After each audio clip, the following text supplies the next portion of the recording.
if I do not see an improvement in the security of citizens within a very short time, then I'll be getting rid of my service chiefs very, very quickly. If I need to buy in expertise from abroad, I'll do so. But I must have a secure environment in which people can thrive and grow. Is governance rocket science, as many are wont to say, beyond the din and the inevitable noise of the politics? What are the big issues confronting us collectively today as Nigerians? Introducing the Big Issue Show. This is the show where we analyze big-ticket governance matters that affect all and sundry across the 36 states of the Federation and, of course, the FCT.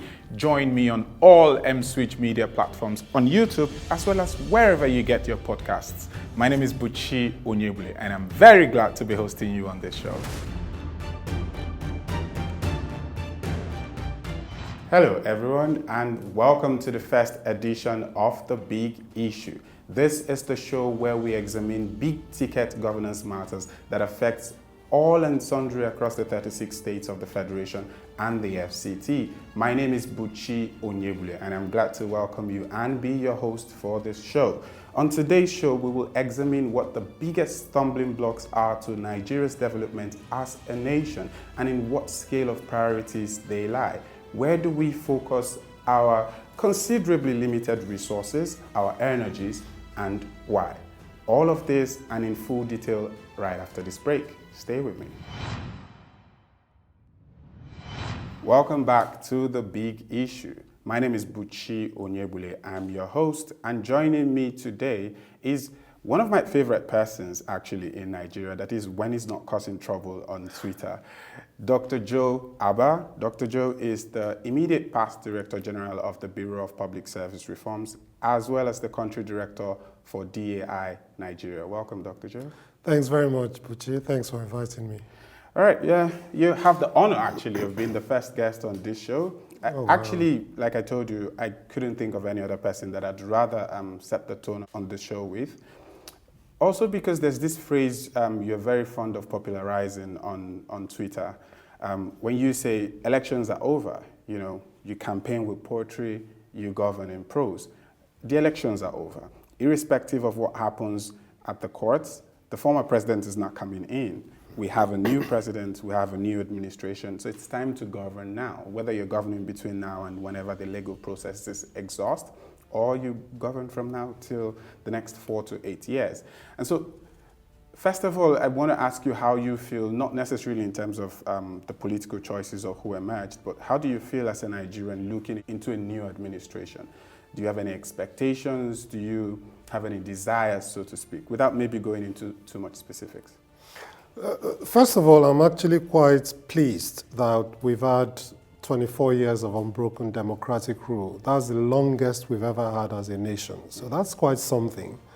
I'm also pleased that regardless of the challenges with the elections, we are deploying more and more technology to help improve our elections. It's not there yet, but you know, I think the Nigerian elections are actually one of the more technologically advanced in the world as a whole.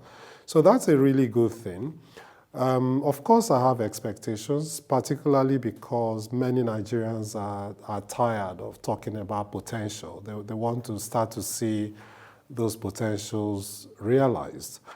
And yes, some of the issues are difficult, but people have campaigned and have sought the jobs. So it is their responsibility to tackle those issues.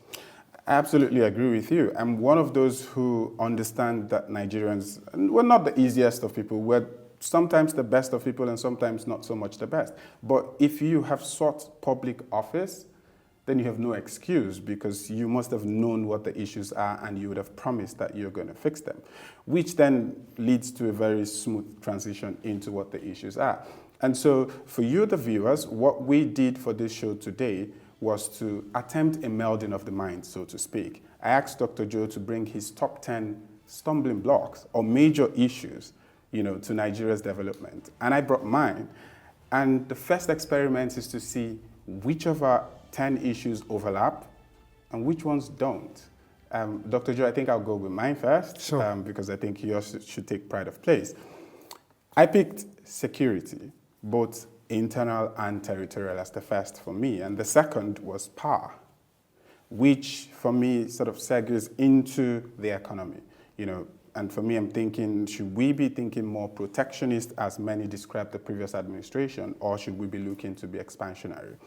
And then, also very important for me is the Nigerian identity, creating a Nigerian national identity that helps to knit our social fabric together.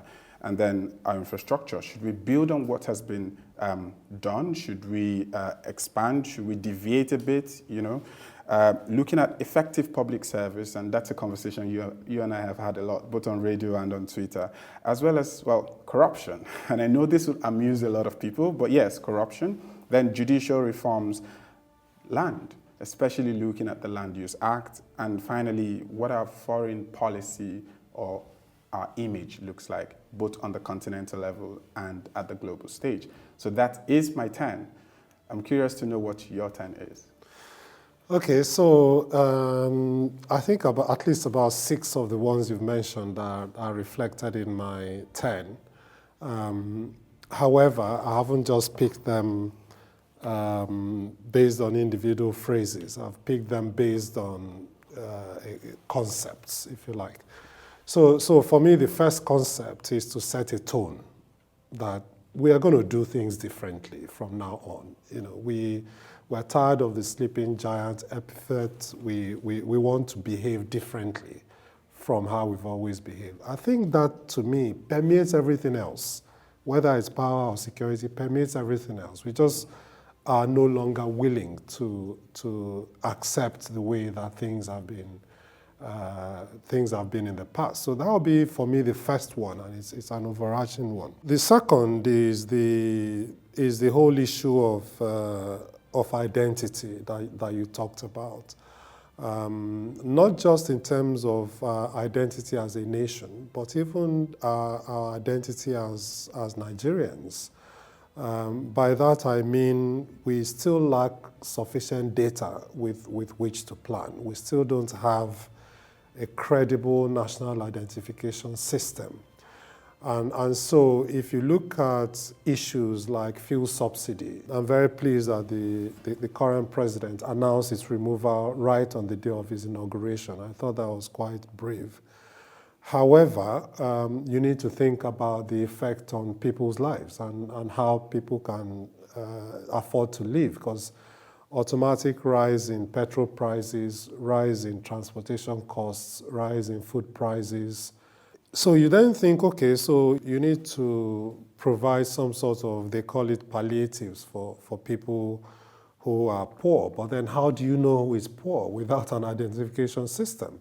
If you look at countries like Iran, they actually have a card system for the poorer people with which they can buy petrol at cheaper prices. But you can't do that without an identity system. So that for me is the second key thing. We need to focus on our national identification.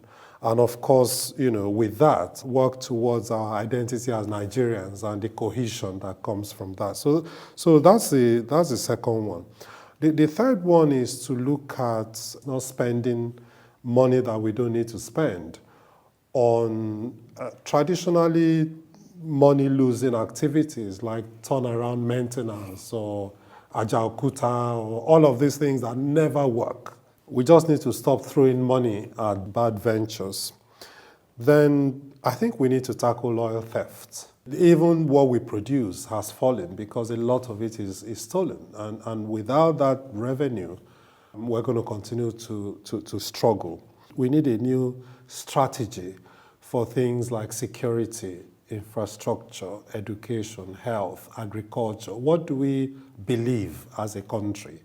And so if you read our constitution, some parts of it would give you the impression that we are a private sector-led country. Other parts will give you the impression that we're actually state-led. And you get this idea that the Constitution was written at a time when money was not the issue. It was how do we share it equitably. We need to have strategies that say, okay, as a country, this is how we're going to approach agriculture. Are we going to do smallholder farms? Are we going to do big farms. What are we going to do with education? Are we still going to maintain this unclarity about who is responsible for what with regards to concurrent responsibility? Same thing with health. What is are we going to pursue universal health coverage? Is it going to be done through insurance? Is it going to be done through free healthcare like you have in the UK? So we just need to sort out a few ideological issues and work with them. We need to think again, another thing that doesn't make sense is the amount of waste that we have in the system.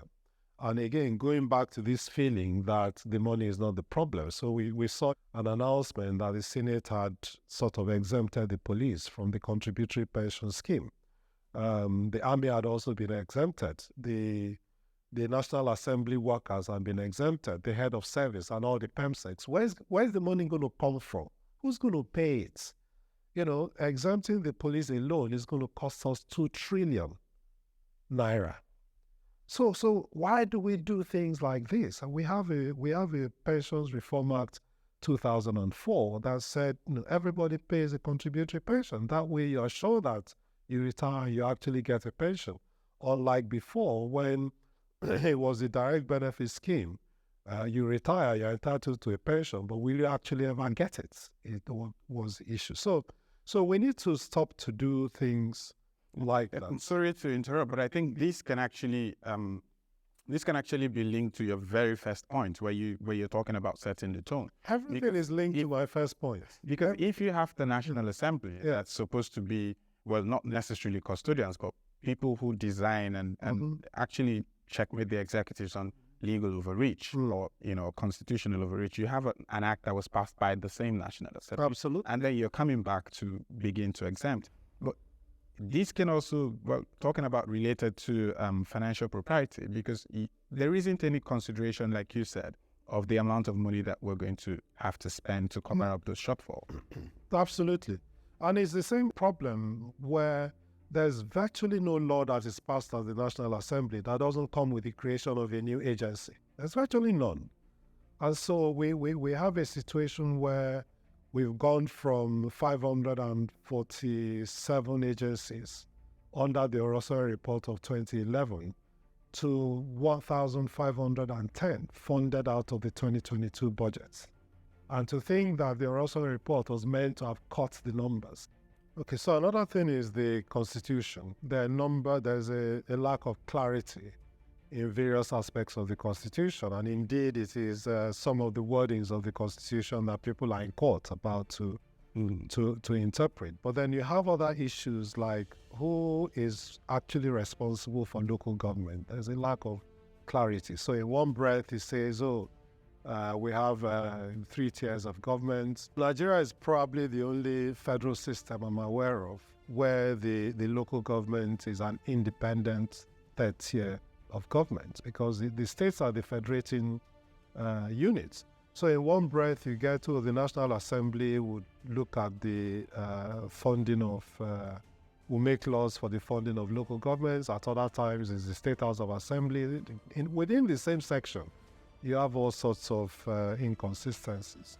You also have a constitution that was designed for a big state. And so whether the president likes it or not, he must appoint 36 ministers. And so you get all these issues as to, okay, do you then have 36 ministries or do you have ministers of state and all of those kinds of issues? And it's not something that amendments can fix. Well, I think there are just too many things that successive amendments will not cure them. It's about the ethos of the Constitution. What kind of nation do we want? That's where the conversation needs to start from. What kind of nation do we want, and what are we each willing to give up to get that kind of nation that we want? The current Constitution was based on an ideology of limitless resources, where you just need to worry about sharing. The other one is a specific issue you've mentioned, which is about power, because the correlation between development and availability of electricity is clear. Again, it goes back to what I said from the start. There have been all sorts of issues news about contracts with Siemens and with any of, we haven't seen any of the difference. So when are we going to get stable electricity power? And what do we need to do to get it? That needs to be clear. And finally, is the issue of productivity. We simply need to produce more as a nation. There's no nation that has developed that hasn't produced more. And you produce more of what people want to buy. You don't just produce more of what you want. You produce more of what people want to buy. There's virtually no shop you go into anywhere in the world that is not dominated by Chinese products. There's probably none. And so productivity is key, not just with regards to raising gross domestic products, but the individual productivity of the single Nigerian. So you need to be able to go to a fast food shop and the person serving the meals serves it faster than normal. The civil servant deals with issues quicker and deals with more people. The teacher is able to produce better quality students. So we just need to be more productive as a nation. And if we couple that with thinking sensibly and cutting waste, we have a better chance of developing. Thank you. Thank you very much, Dr. Joe.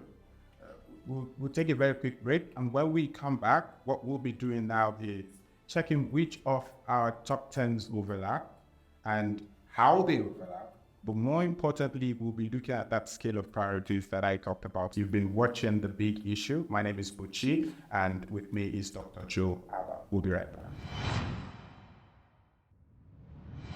Welcome back to The Big Issue. This is the show where we examine big-ticket governance matters across the entire federation. My name is Buchi, and I've been in the studio with Dr. Joe Abah, and we've been having what I would hope is an insightful conversation. I'm going to give preference to some of the points that Dr. Joe raised, and I want to begin with what I think for me is possibly one of the most important issues, and that is the national identity.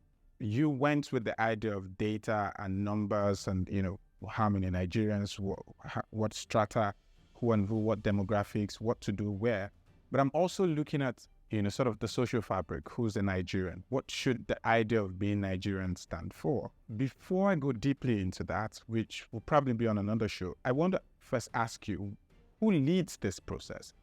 I think the president is responsible for setting the tone because it's whatever tone the president sets that everybody else and everything else draws from. We're proud of our Nigerians. We're proud of our music. We're proud of our food. We're proud of our arts industry. We're proud of our resilience as a people. We're proud of our ingenuity as a people. We're proud of the fact that we go anywhere else in the world and we excel. That's the kind of tone that should be set from the top. And once that tone is set, I think the rest of the system will draw from it. So how do we then sort of balance expediency and this ideal that you and I are talking about? For example, he's won the elections, right? Unless the courts say otherwise. And he's currently the president. He's going to have a set of appointments. There are some that are constitutionally mandatory in terms of where he appoints people from. How do you balance out that ideal in terms of being able to spread it across board with the political expediency of the reward system that politics demands, of states that voted for you, regions that came through for you, parts of the country that you're also trying to woo or not woo? How do you balance that out? You need to think about how to balance representation with merits. If you focused on just 10 issues, maybe the same 10 issues that we've identified, can you get your best people focused on those 10 issues? You can do your politics with the other 36 ministers, but can you get the top 10?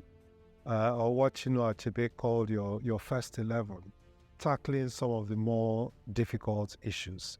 I think once you can do that, you start to make advancements on all of these challenges, while also being able to play your politics and reward people who have worked for your elections. Many criticize the previous administration in terms of they acknowledge that they moved the needle on the infrastructural development of Nigeria a bit more than others might have. But there are many who say, well, a large number of the infrastructural developments might have been seen as vanity infrastructure that do not immediately translate to gains for us. Is this one of the places that you think we might have or we might need a new strategy in engaging?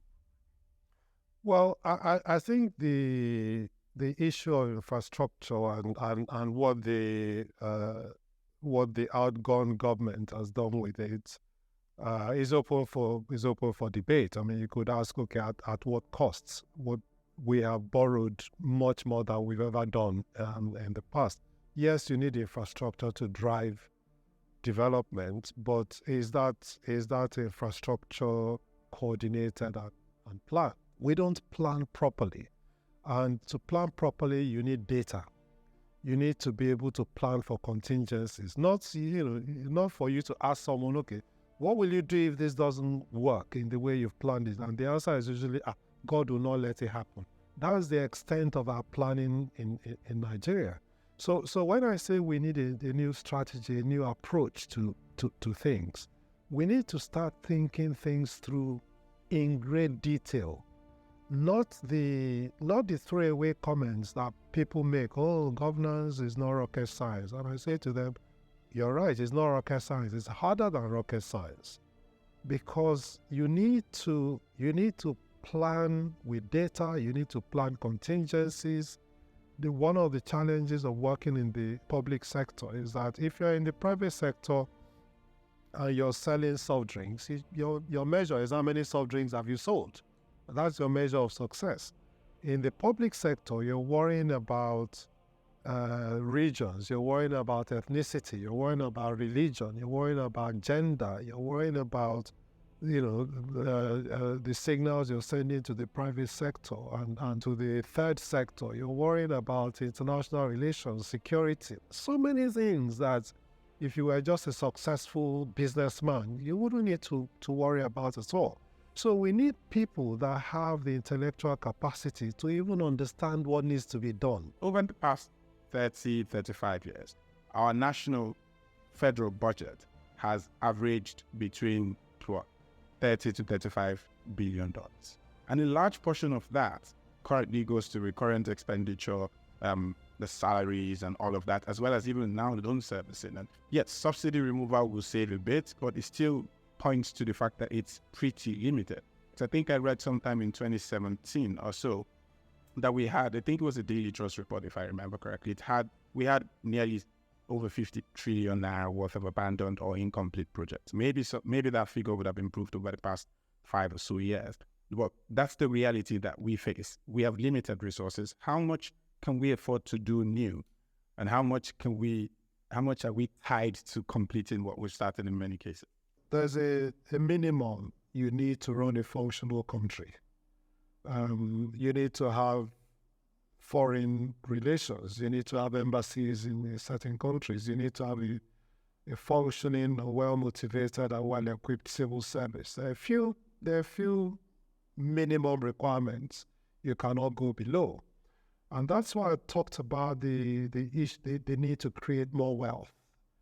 You can't just keep cutting. At a point, you need to stop, because otherwise you'll no longer be a functional state. So we need to increase productivity and raise wealth. Now, with regards to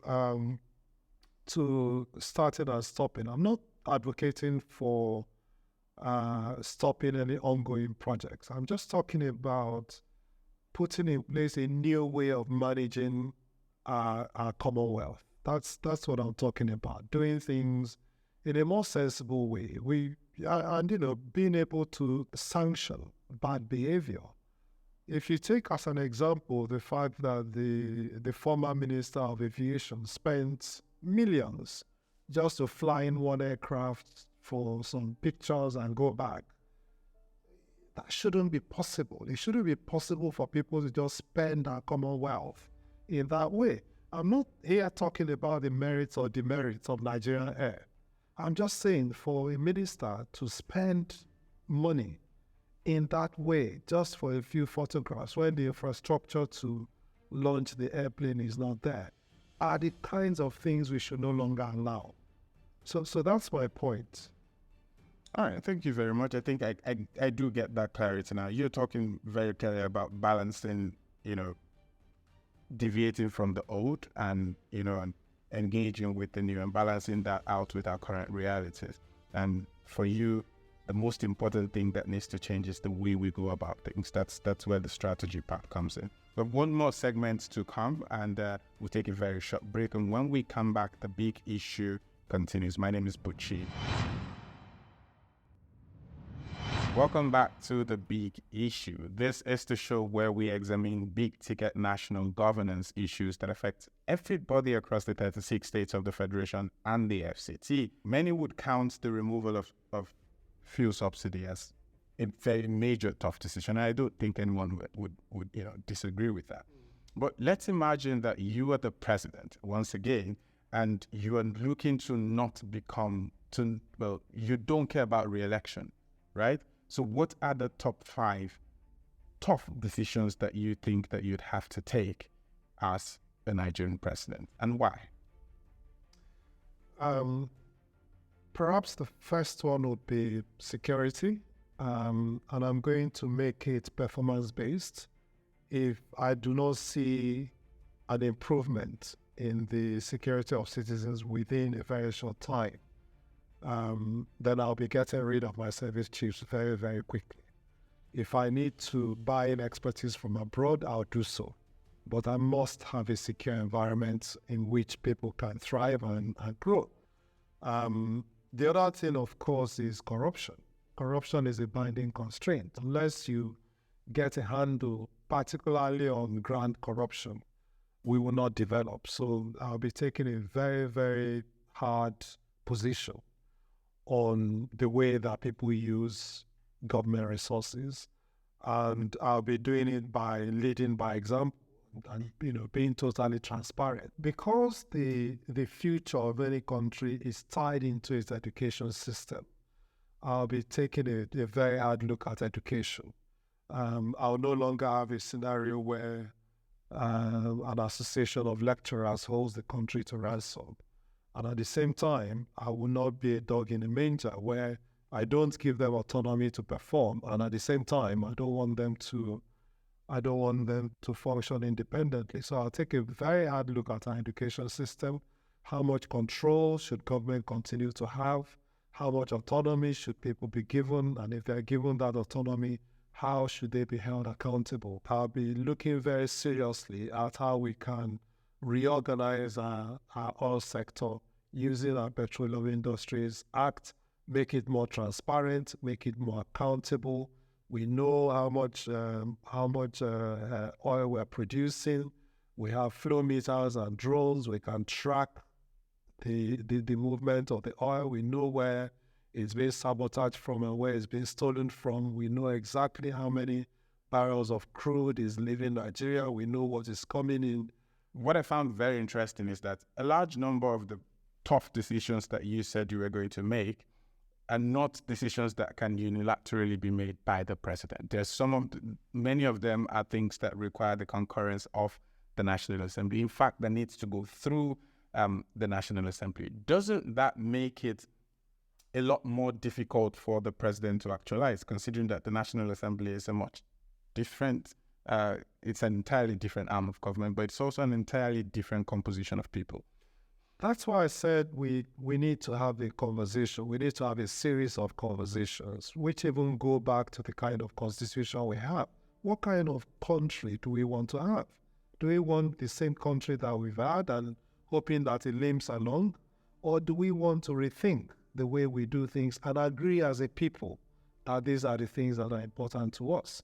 Yes, we have a National Assembly that has its own interests and appropriates money to itself because it can. Is that what we want as a country? So yes, these are not things that will be resolved overnight or can be resolved by fiat. Of course, there are aspects of it that you can use executive power to do. There are aspects that you can use executive orders. But if we're able to have detailed conversations among the key stakeholders, we can then decide, okay, which ones can we do immediately? Which ones need the concurrence of the National Assembly and which ones need constitutional change? If you take an example, the Orosoi report that talks about about agencies, many people think, oh, it's so difficult because many of the agencies are set up by law. You need to scrap the law before you can merge them or whatever. But we scrapped 4 oil sector agencies with one single Petroleum Industry Act. So you can actually have one agency reform act that does all of those things, all the mergers and scrapping in one. Additionally, there are a number of organizations that we should simply not be funding. To my mind, we should not be funding NTA through the budget. We should not be funding FRCN through the budget. Commercial radio and TV stations exist and thrive. So why are we spending 7 billion every year funding NTA? So there are a few decisions that we can make that you don't need to scrap NTA. You just stop giving them the money and tell them, okay, from the 2025 budget, you need to raise your own funds. And many people don't know that organizations like NTA actually get more advert revenue than all the commercial stations put together. So there are a few things you can do without just stopping until you get the big thing done, and that's what we can do with a lot of these difficult situations that we need to take. Things like security are within the total purview of the president. Doesn't need the National Assembly to do anything about that. The NNPC, the government can basically ask for more accountability, and it will get it. And if it doesn't get it, then they will remove people that need to be removed. The issue of corruption, we have the anti-corruption agencies. They just need to be cleared, and they have the backing all the way from the top. And then you need to engage with the judiciary to make sure that they can dispense justice swiftly. Some of the education wars may take longer, but yeah, you can start by having a discussion in the National Economic Council or the National Council of States as to how you want to fund basic and secondary education. Thank you very much, Dr. Joe. And like I said when I asked you the questions, these are unpopular decisions because you will get pushback. And in many cases, these pushbacks may not even come from those that it's going to directly affect. Sometimes it will come from citizens and opposition and people who push back, whether knowingly or ignorantly of the situation. And this is perhaps a needless question because obviously the answer is more communication. But maybe the question then is how. One of the criticisms that I possibly would agree with of the previous administration is how poor their communication was. Even some actions that they could have taken or were taking that might have been beneficial to the general public was usually criticized and pushed back by a very large section of the public for being inimical to the rest of us.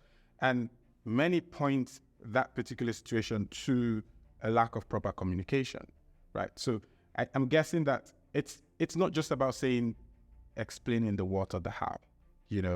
If you're president of the country, you had less than 1/3 of the votes, or maybe about 1/3 of the votes that were valid.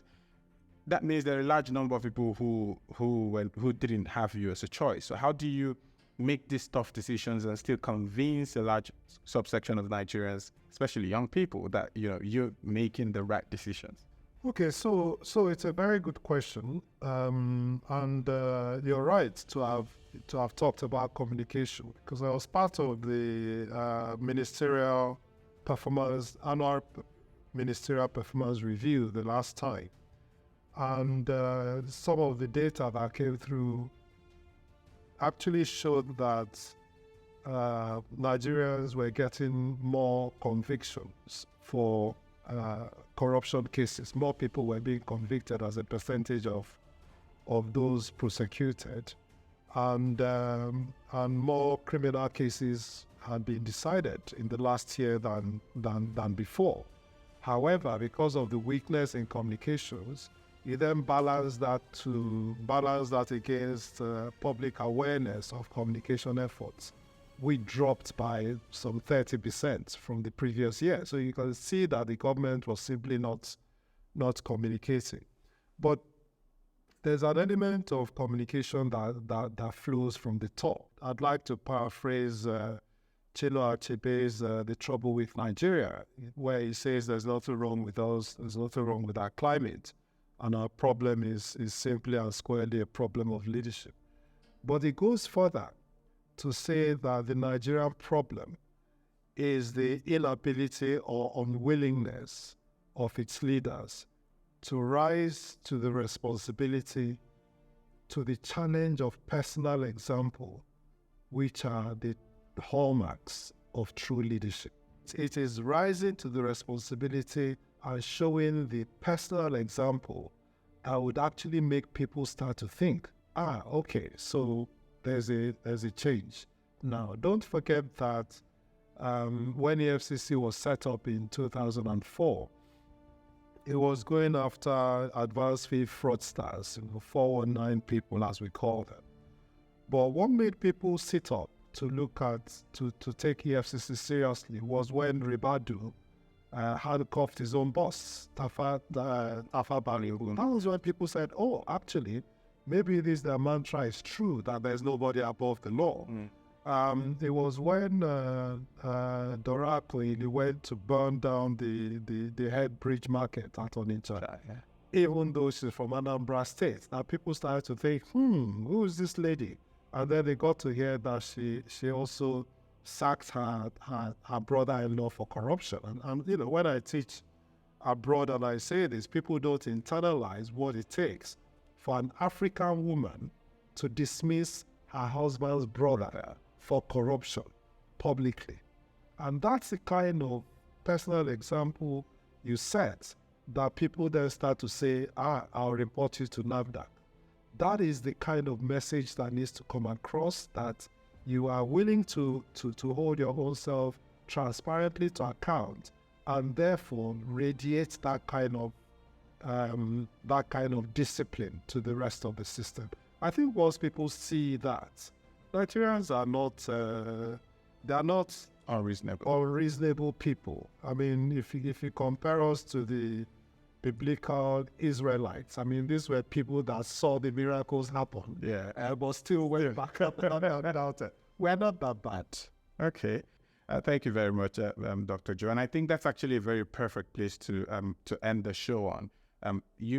Granted, if you're going to make a proper go of this president thing, you have to make unpopular decisions. But you not only have to communicate those unpopular decisions, you need to also show how much you are involved in making these unpopular decisions, show how much it's beneficial to everybody, and show, more importantly, that nobody will be spared, so to speak. And perhaps this brings us to the one thing that many will have been talking about with the removal of subsidy. Yes, we're all going to have to penny pinch. We're all going to have to change our spending patterns. Some of us will drive a lot less. People are buying bicycles. People will walk a lot more in this climate.